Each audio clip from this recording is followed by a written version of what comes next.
Tell us a little about the relationship that Ravan had with Lord Shiva. He was obsessed with Lord Shiva. And that's the danger of being a devotee who's obsessed. Because how do you know your obsession is crossing over into insanity? Ravan, he was so obsessed with Lord Shiva that he decided that Lord Shiva has to come to Lanka with him. And Lord Shiva said, no, I have to be on Kailash Parvat with goddess Parvati. And Ravan was Ravan. He was very powerful. He was very capable. He said, I'll pick up the whole Kailash Parvat and take it with me to Lanka.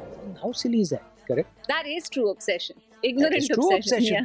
And Lord Shiva had to teach him a lesson, so he did. But how do you be as devoted without becoming negatively obsessed? I think that's a lesson that one can learn from that. There's still a lot of beauty in his devotion. Yeah? The Tanda Stotra, he composed it in honor of Lord Shiva. Such a powerful hymn. सुन के रोंगटे खड़े हो You know, sir, obsession will lead to good art. जाते